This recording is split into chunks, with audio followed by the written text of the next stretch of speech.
ನಿಮಗೆ ಆಲೂಗೆಡ್ಡೆ ಪಲ್ಯ ಮತ್ತು ಪೂರಿ ಹೇಗೆ ಮಾಡೋದು ಅಂತ ಹೇಳ್ಕೊಡ್ತಾ ಇದ್ದೀನಿ ನೋಡಿ. ಆಲೂಗೆಡ್ಡೆನ ಫಸ್ಟು ಬೇಯಿಸ್ಕೊಳ್ಳಿ. ನಾನು 3 ಆಲೂಗೆಡ್ಡೆ ತೊಗೊಂಡಿದ್ದೀನಿ. ಕುಕ್ಕರಲ್ಲಿ ಬೇಯಿಸೋಣ ಬನ್ನಿ. ಅಷ್ಟೊತ್ತಿಗೆ ನೋಡಿ ಟೊಮೆಟೊ ಮತ್ತು ಮೆಣಸಿನ್ಕಾಯಿನ ಕಟ್ ಮಾಡಿ ಇಟ್ಕೊಳ್ಳಿ. ನಾನಿಲ್ಲಿ 5 ಮೆಣಸಿನ್ಕಾಯಿ ತೊಗೊಂಡಿದ್ದೀನಿ ಆ್ಯಂಡ್ 3 ಟೊಮೆಟೊ ತೊಗೊಂಡಿದ್ದೀನಿ. ತುಂಬ ರುಚಿಕರವಾಗಿರುತ್ತೆ. ಆಲೂಗೆಡ್ಡೆ ಬೇಯೋ ಅಷ್ಟೊತ್ತಿಗೆ ಟೊಮೆಟೊ ಮತ್ತು ಹಸಿಮೆಣಸಿನ್ಕಾಯಿನ ಕುಯ್ದಿಟ್ಕೊಳ್ಳಿ. ಮೀನ್ ಆಯಿಲ್ ನೋಡಿ, ಇದು ಆಮೇಲೆ ಹಿಟ್ಟು ಇಟ್ಕೊಂಡಿದ್ದೀನಿ. ಗೋಧಿ ಹಿಟ್ಟು ಮತ್ತು ಸ್ವಲ್ಪ ಮೈದಾ ಹಿಟ್ಟು ಆ್ಯಡ್ ಮಾಡಿದ್ದೀನಿ. ಈಗ ಇದನ್ನು ಒತ್ಬಿಟ್ಟು ಪೂರಿ ಮಾಡೋಣ ಗೈಸ್ ನೋಡಿ. ಆಮೇಲೆ ಎಣ್ಣೆ ಕಾಯಕ್ಕೆ ಇಟ್ಬಿಟ್ಟು ಪೂರಿನ ಈ ಥರ ಕರಿಬೇಕು. ಒಂದೊಂದಾಗೆ ಹಾಕೊಳ್ಳಿ, ಆಮೇಲೆ ಅದು ಅಂಟಲ್ಲ ನೋಡಿ. ಇದು ಇಟ್ಟಿದ್ರೆ ಒಂದು ಸ್ವಲ್ಪ ಹಿಂಗೆಲ್ಲ ಮಾಡಿಬಿಟ್ಟು ಹಿಟ್ಟನ್ನ ಆಮೇಲೆ ಹಾಕ್ಕೊಳ್ಳಿ.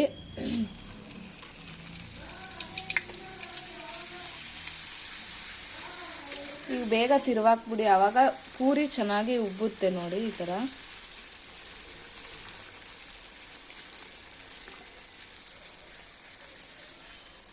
ನೋಡಿ, ಈ ಥರ ಆಗುತ್ತೆ.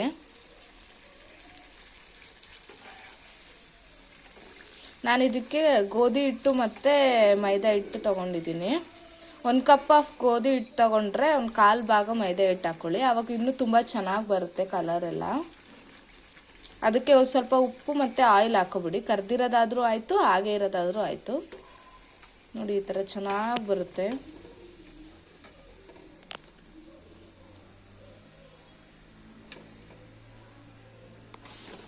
ನೋಡಿ ಗೈಸ್, ಫಸ್ಟು ಕರ್ಬೇವಿನ ಸೊಪ್ಪು ಹಾಕ್ಕೊಳ್ಳಿ, ಆಮೇಲೆ ಬೆಳ್ಳುಳ್ಳಿ ಹಾಕ್ಕೊಳ್ಳಿ.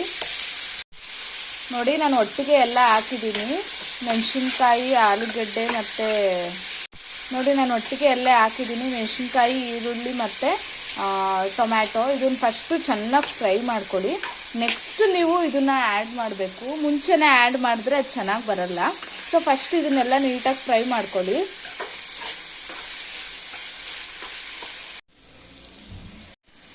ಆಲೂಗೆಡ್ಡೆ ನೋಡಿ ಈ ಥರ ಆ್ಯಡ್ ಮಾಡಿಬಿಡಿ ಲಾಸ್ಟಿಗೆ.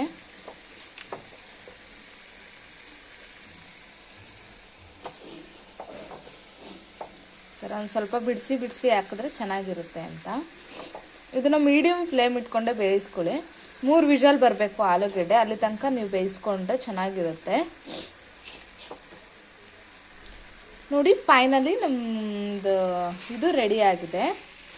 ಫೈನಲಿ ಪೂರಿ ಮತ್ತು ಆಲೂಗೆಡ್ಡೆ ಪಲ್ಯ ರೆಡಿ ಟು ಈಟ್ ಗೈಸ್ ನೋಡಿ. ಇವಾಗ ರೆಡಿ ಟು ಸರ್ವ್ ಆಲೂಗೆಡ್ಡೆ ಪಲ್ಯ and puri ready to serve ನೋಡಿ. ನಾನು ಇದ್ರಲ್ಲಿ ಹಾಕೊಂಡಿದ್ದೀನಿ. ಇದು ಹಳೇ ಕಾಲದಲ್ಲಿ ಚಿಬ್ಲು ಅಂತ ಮಾಡ್ತಿದ್ರು. ಇದರಲ್ಲೇ ಇಟ್ಟರೆ ಮೆತ್ತಗಾಗಲ್ಲ ಆ್ಯಂಡ್ ತುಂಬ ಚೆನ್ನಾಗಿರುತ್ತೆ ತಿನ್ನಕ್ಕೂ ನೋಡಿ. ಪೂರಿ ಮತ್ತು ಆಲೂಗೆಡ್ಡೆ ಪಲ್ಯ ready to eat. Hi guys, welcome to my channel. Guys ಇವತ್ತೇನಂತಂದರೆ ಟೊಮೆಟೊ ರಸಮ್ ಹೇಗೆ ಮಾಡೋದು ಅಂತ ನಿಮಗೆಲ್ಲ ಹೇಳ್ಕೊಡ್ತೀನಿ ನೋಡಿ. ಇದು ಟೊಮೆಟೊ ತೊಗೊಳ್ಳಿ 3. ಬೇಕಿದ್ದರೆ ಈರುಳ್ಳಿ ಹಾಕಿ, ಬಟ್ ನಾನು ಈರುಳ್ಳಿ ಹಾಕೊತಿದ್ದೀನಿ ಚೆನ್ನಾಗಿರುತ್ತೆ ಅಂತ.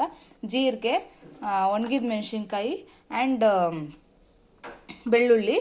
ಪೆಪ್ಪರ್ ಹಾಕೊತಾರೆ, ಬಟ್ ನನಗಿವತ್ತು ಖಾರ ಬೇಡ ಅಂತ ಅನಿಸಿದೆ. ಆ್ಯಂಡ್ ನಾನು ಇದಕ್ಕೆ ಖಾರದ ಪುಡಿ ಹಾಕೊತೀನಿ ಪೆಪ್ಪರ್ ಬದಲು. ಬನ್ನಿ, ಯಾಕಂದರೆ ಪೆಪ್ಪರ್ ಹಾಕಿದ್ರೆ ಸ್ವಲ್ಪ ಘಾಟ್ ಥರ ಫೀಲ್ ಆಗುತ್ತೆ. ಸೊ ನಾನು ಖಾರದ ಪುಡಿ ಇದನ್ನು ಹೇಗೆ ಮಾಡೋದು ಅಂತ ಹೇಳ್ಕೊಡ್ತೀನಿ ಬನ್ನಿ. ಮೊದಲು ಒಂದು ಸ್ವಲ್ಪ ಆಯಿಲ್ ಹಾಕ್ಕೊಳ್ಳಿ ನೋಡಿ. ಟೊಮೆಟೊ ಹಾಕ್ಬಿಟ್ಟು ಒಂದು ಸ್ವಲ್ಪ ಆಯಿಲ್ ಹಾಕ್ಕೊಳ್ಳಿ. ಫ್ರೆಂಡ್ಸ್ ಏನಂದರೆ ಟೊಮೆಟೊನ ಹಾಗೇ ಬೇಯಿಸ್ತಾರೆ, ಬಟ್ ನಾನು ಸ್ವಲ್ಪ ಹುರ್ಕೊತೀನಿ. ಬಿಕಾಸ್ ಅದು ಚೆನ್ನಾಗಿ ಬರುತ್ತೆ ಅಂತ ಹುರ್ಕೊಂಡು ನಾನು ರಸಮ್ ಮಾಡ್ತೀನಿ. ನಿಮಗೆ ಬೇಯಿಸು ಮಾಡಬೇಕು ಅಂದರೆ ಮಾಡ್ಬೋದು, ಬಟ್ ಇದು ತುಂಬ ಅಂದರೆ ತುಂಬಾ ಟೇಸ್ಟಾಗಿರುತ್ತೆ. ಒಂದು ಸತಿ ಟ್ರೈ ಮಾಡಿ ನೋಡಿ. ಆಯಿಲ್ ಹಾಕ್ಬಿಟ್ಟು ಈ ಥರ ಫ್ರೈ ಮಾಡಿ ನೋಡಿ. ಸ್ವಲ್ಪ ಮೆತ್ತಗಾಗಬೇಕು, ಅಲ್ಲಿ ತನಕ ಹುರ್ಕೊಳ್ಳಿ ನೋಡಿ. ಈ ಥರ ಮೆತ್ತಗೆ ಆಗೋ ತನಕ ಫ್ರೈ ಮಾಡಿ. ಈ ಥರ ನೋಡಿ, ಈ ಥರ ಬ್ರೌನಿಷ್ ಕಲರ್ ಥರ ಬರಬೇಕು. ಆವಾಗ ಇದು ತುಂಬ ಅಂದರೆ ತುಂಬಾ ಟೇಸ್ಟ್ ಆಗುತ್ತೆ. ಆ್ಯಕ್ಚುಲಿ ಮಾಡೋದಕ್ಕಿಂತ ಈ ಥರ ಒಂದು ಸತಿ ಟ್ರೈ ಮಾಡಿ, ನಿಮಗೆ ತುಂಬಾ ಇಷ್ಟ ಆಗುತ್ತೆ. ಇದನ್ನೆಲ್ಲ ನಾನು ಮಿಕ್ಸಿಗೆ ಹಾಕ್ಕೊತೀನಿ. ಇವಾಗ ಸ್ವಲ್ಪ ಆರಕ್ಕೆ ಬಿಡಿ, ತಣ್ಣಗಾಗಲಿ. ಫ್ರೆಂಡ್ಸ್ ನೋಡಿ, ಈಗ ಆಲ್ಮೋಸ್ಟ್ ತಣ್ಣಗಾಗಿದೆ. ಇವಾಗ ಇದನ್ನ ನಾನು ಮಿಕ್ಸಿಗೆ ಹಾಕ್ಕೊತೀನಿ.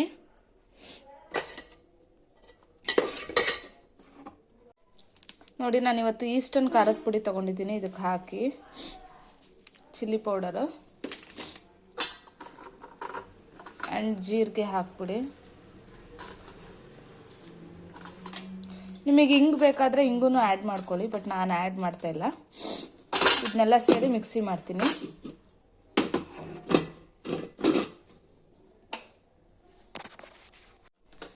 ಫ್ರೆಂಡ್ಸ್, ಏನಂದರೆ ಬೆಳ್ಳುಳ್ಳಿನ ಈ ಥರ ಜಜ್ಜಿಡ್ಕೊಳ್ಳೋದ್ರಿಂದ ಟೇಸ್ಟ್ ತುಂಬಾ ಚೆನ್ನಾಗಿ ಬರುತ್ತೆ.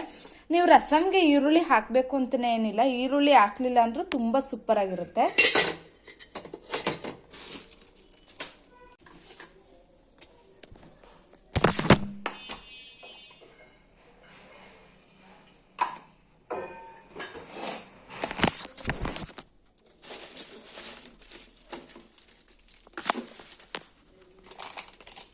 ನೋಡಿ, ಇದಕ್ಕೆ ಆಯಿಲ್ ಹಾಕಿದ್ದೀನಿ.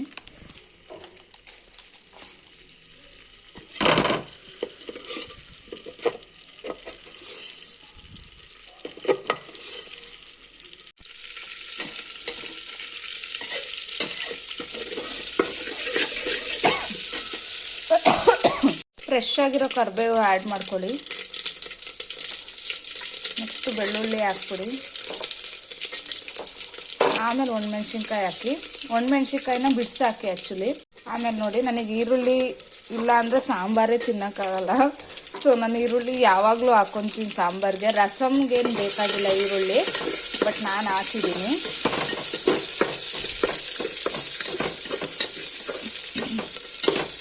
ಇದನ್ನೆಲ್ಲದನ್ನೂ ಫ್ರೈ ಮಾಡ್ಕೊಳ್ಳಿ, ಚೆನ್ನಾಗಿ ಫ್ರೈ ಆಗಬೇಕು.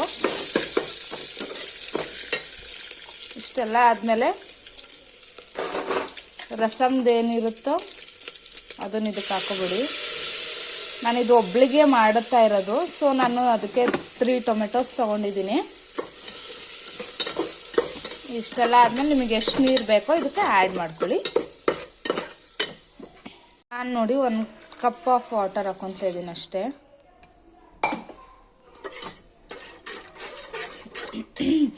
ಸ್ಮೆಲ್ ಮಾತ್ರ ತುಂಬ ಚೆನ್ನಾಗಿ ಬರ್ತಾ ಇದೆ ಫ್ರೆಂಡ್ಸ್. ನೋಡಿ guys, rasam is ready to serve. ಸ್ವಲ್ಪ ಕುದೀಲಿ, ಹಾಗೆ ಬಿಟ್ಬಿಡಿ ಕುದಿಯೋ ತನಕ. ಆ್ಯಂಡ್ ಏನಂದರೆ ಲೀವ್ ಇದ್ದರೆ ನಾನಂತೂ ಬರೀ ಕುಕ್ಕಿಂಗಿಗೆ ಜಾಸ್ತಿ ಪ್ರಿಫರೆನ್ಸ್ ಕೊಡ್ತೀನಿ. ಆ್ಯಂಡ್ ನಿಮಗೂ ಅಷ್ಟೇ ಈಸಿಯಾಗಿರೋ ರೆಸಿಪಿನೇ ಕಲಿಸ್ಕೊಡ್ತೀನಿ. ಸೊ ನೀವು ಇದನ್ನು ಮನೇಲಿ ಒಂದ್ಸತಿ ಟ್ರೈ ಮಾಡಿ ನೋಡಿ ಹೇಗಿರುತ್ತೆ ಅಂತ ನನಗೆ ಕಮೆಂಟ್ ಮಾಡಿ. ಓಕೆ,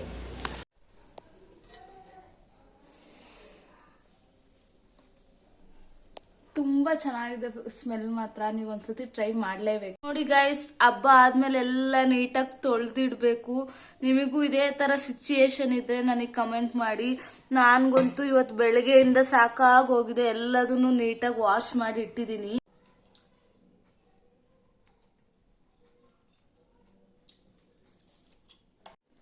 ಗೈಸ್, ರಸಮ್ ಮಾಡೋದು ಹೇಗೆ ಅಂತೆಲ್ಲ ನಿಮಗೆ ಹೇಳ್ಕೊಟ್ಟಿದ್ದೀನಿ. ನೀವೆಲ್ಲರೂ ಒಂದ್ಸತಿ ಮನೇಲಿ ಟ್ರೈ ಮಾಡಿ ಹೇಗಿದೆ ಅಂತ ನನಗೆ ಕಮೆಂಟ್ ಮಾಡಿ.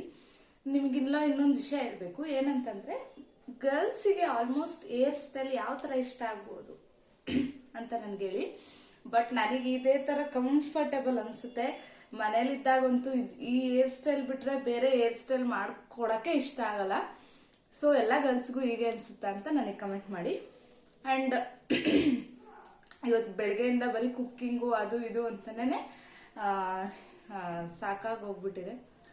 ಕುಕ್ಕಿಂಗ್ ಮಾಡೋದು ಆ್ಯಂಡ್ ಮನೆ ಕ್ಲೀನ್ ಮಾಡೋದು, ಹಬ್ಬ ಆದಮೇಲೆ ಎಲ್ಲ ಪಾತ್ರೆಗಳನ್ನೂ ವಾಶ್ ಮಾಡಿಡೋದು, ದೀಪ ತೊಳೆದಿಡೋದು, ಬೆಳಗ್ಗೆಯಿಂದ ಅದೇ ಕೆಲಸ ಆಗೋಗಿದೆ. ಸೊ ಇವತ್ತು ನನ್ನ ವ್ಲಾಗ್ನ ಇಲ್ಲಿಗೆ ಎಂಡ್ ಮಾಡ್ತಾ ಇದ್ದೀನಿ. ನನ್ನ ಮುಂದಿನ ವ್ಲಾಗಲ್ಲಿ ನಿಮ್ಗೆಲ್ಲರಿಗೂ ಸಿಗ್ತೀನಿ. ಅಲ್ಲಿವರೆಗೂ ಧನ್ಯವಾದಗಳು.